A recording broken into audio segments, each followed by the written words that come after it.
Hello and welcome back to Greg Way Enterprises Week 6. This week we're going to be talking about follow-up, understanding the prospect, and how to be a good listener. Let's dive right in and let's start with follow-up. If you're going to give really good quality follow-up, you're going to be rewarded for that. They're going to stick with you because they're going to know that you care, that you took the time out of your schedule to be able to really take an interest in them and set time aside to get to know them a little bit better and to make sure that they were happy with the product or with the service which they received from you. That's really important. They're also going to know that they can depend upon you. Sometimes when I'll buy, let's say, a vehicle or something really expensive, or even something that's not that expensive, if someone takes the time to contact me with a letter, a little postcard, with a phone call, with a text, it means a whole lot to me because I know that even though they're busy, that they cared enough and appreciated my business enough to contact me, and that meant a lot to me. It's always been a lot to me. It would always make me feel special. You want to contact people because you're going to make them feel special. Super important. If you're going to take the time out of your schedule, if you're going to do things to really care about them and show that you care about them, most of the time people are going to feel like, wow, I meant something to them. I really genuinely did have meaning or purpose to them. I wasn't just another number. You know, there's a lot of different types. You can, if you have time, you can stop by their home or their business in person. You can send them a little gift basket. Sometimes at Christmas or birthday, you can send them a little letter, or you send them an email or a little text or a phone call. Whether it's a special occasion or if it's just simply to say, hey, I was thinking about you and I wanted to get back with you and let you know that you weren't just another cell to me, that you were a person, and that I really, really enjoyed your time and having an opportunity to get to know you. We also have the opportunity by on doing follow-up to be able to keep the door open. Not only for a future sale, but also more importantly, as I'd mentioned on the future sale, but for referrals. Sometimes after you have an opportunity to earn their trust and earn their business and they know they can depend upon you, you can say, hey, would you happen to have any friends? You would be surprised how often they say, you know what, I was just thinking about you and there is somebody I would like to send. And you don't always have to reward them, like a monetary or to do something for them. Sometimes your friendship and your care and your concern is enough. Sometimes it does come down to a referral fee or something of that nature, but even if it does, at least they're able to trust you and know that indeed you're going to follow through and you're going to reward them, and that they can trust that their friends or associates are in good hands with you. So let's kind of review the steps of follow-up. The first thing is we want to follow up so they'll stick with you and they'll feel comfortable and they'll feel confident, they'll feel special. We want to be able to contact them, whether it be by phone, in person, an email, or text. We want to be able to form a better bond with them and get to know their extended family and friends so that we can get more referrals. But what I also think it comes down to is, did you really care about them? Did you really genuinely care enough about them to take the time to thank them? Or were they just a number?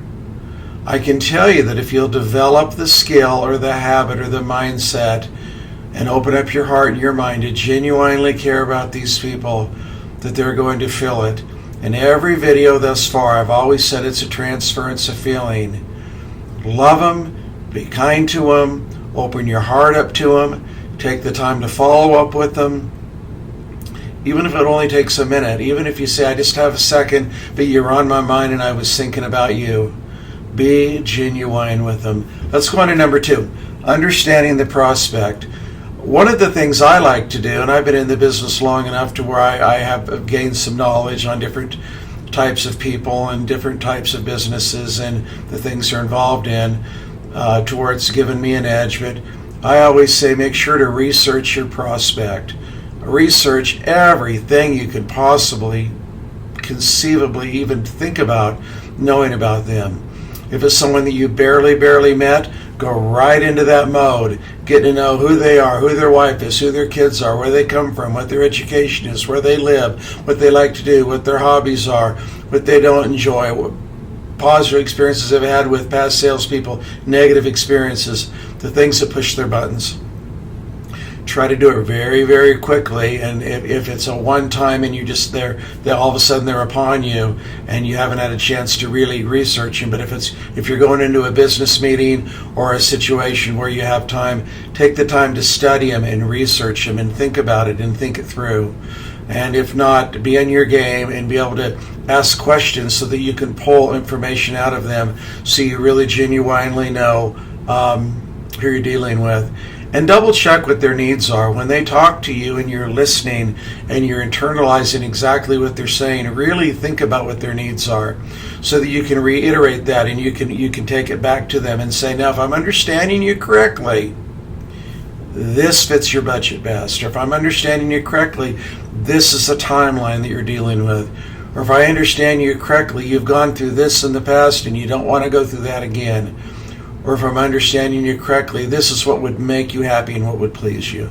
If they know that you know what's going to really make them happy, they're going to feel a lot more comfortable with you and you're going to get a lot further quicker. That's going to be done also by paying attention to the prospect's questions. When they ask you questions, leading, probing questions, really be thinking and give them very thorough, detailed answers. But while you're thinking and while you're giving them detailed answers, try to understand and think about why they asked you the questions they asked you. And then you can formalize and you can put a strategy and around their needs. And if you can break it into categories of budget or of time or of concern or any of the different things it is, you can use certain strategies in order to fulfill that prospect need.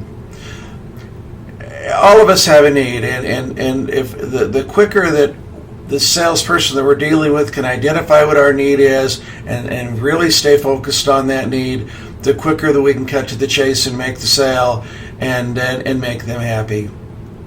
So let's review that. Let's research our prospect. Let's be on our game. Let's ask probing, leading questions. Let's double check and go back with asking our prospects questions so that they know that we're listening to them.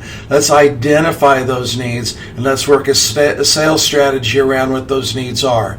If we don't know what their needs are and if we aren't asking the proper questions, we're not going to be able to really get down to the nitty-gritty and get the sale done. How to be a good listener, super, super important. I think that comes number one by paying attention to them and making eye contact with them. Let's focus on them. Let's make eye contact with them. Let's listen to what they're saying. Let's have nonverbal cues. Let's lean in. Let's listen. Let's engage with them. Let's let them know by the way that we look at them or the way that we are engaging, that we're genuinely listening. Let's not be distracted by our phone. Let's not be distracted by other individuals walking in our office or walking into our space. Let's try to have a very quiet, comfortable, safe environment to have our discussions and to be able to have our sales presentation, be able to communicate with people. As I talked about and understand that prospect, summarize back to them what their needs are. It's very, very important. You always summarize back to these individuals and they know that you know that they're understanding what their needs are. Let's observe their nonverbal cues. Let's look at their facial expressions. Let's look if they're perspiring. Let's look at their respiration, if they're moving, their gestures, their posture, if they're leaning, if they're sitting, if they're looking around, if they're getting fidgety. I even look in their pupils. Let's see if you can get them excited, their pupils will dilate. Let's look at every individual facet. Let's look at sometimes if their speech changes. Let's see if sometimes they go into a more of a rapid fire or more of a quick exchange with you based upon if they're getting excited or not. And let's try to figure out how to push those buttons. Let's be able to figure out how to push those buttons, and we can do it by reading those nonverbal cues. If we have an individual which is listening to you, they're going to put their hands up, or they're going to genuinely look you in the eye. If you have somebody with their arms folded and they're looking around, that tells you a lot. Let's really try to get their attention. Let's earn their trust, but let's read them. So we can really help them, because we can't really help somebody if we don't know what their needs are, right? That's the only way we're going to be able to help anybody. And so let's know what their needs are by listening to them. Let's have empathy. Let's try to understand their emotions. Everybody is human. Sometimes people are on cloud nine. Maybe they won the lottery. Maybe they're going through a divorce and they're down and they're out and they're depressed. Maybe they're going through tough times. Maybe it's an awkward situation where they don't want to say, you know what, I just don't have the money. Let's always have a strategy to help. When I'm working with a client that I can tell is having some financial problems, I say to them, look, if I was to give it to you free, would you take it? I'll say it again. If I was to give it to you absolutely free, would you take it? That completely diffuses them, and they say, well, yes.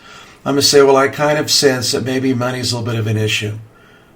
And I say, I will do everything in my power to help you. And then I will lay out a game plan to help them so that they know they can afford whatever it is I'm selling. And I open my heart and my mind and my ears to them, and I make eye contact with them. And I not only show empathy, but I look, they can see it in your eyes, they can feel it in your touch, they can hear it in your voice. They're reading you too, and they're looking at your posture. They're knowing whether or not you genuinely care about them. If an individual knows you love them and you care about them, and that you want what's in their best interest, they're going to lower their guard, and not so that you can take advantage of them. They're going to lower their guard, praying that you're going to help them. Help them, love them, be kind to them, listen to them. When we talk about using strategies based upon their nonverbal cues, not in a bad way, but in a way so that you can help them and so that you can really get to the root of the problem and so that you can give them what they want, give them what they need. Let's review. Let's do follow-up with the people.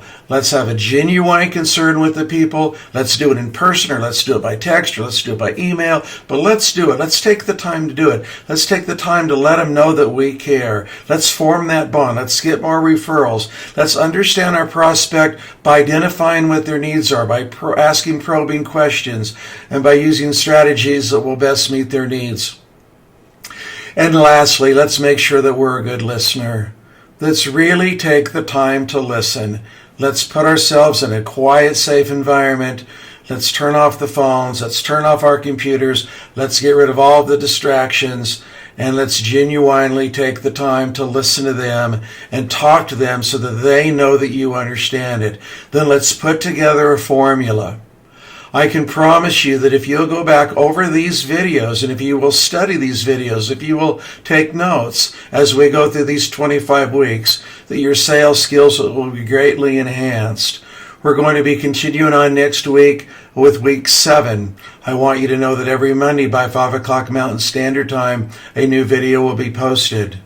If you're enjoying what you're seeing, share them on social media. Super important. Help other people. Let's work together as a team. Let's help other folks. Let's share all of this on social media.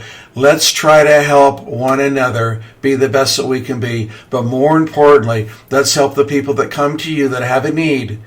Let's help them buy. And they're only going to be able to buy from you so that you can have success and you can help them if you understand these fundamentals. I hope you folks had a great Christmas. Looking forward to talking to you next week. Thank you for your time. We'll talk to you then. Goodbye.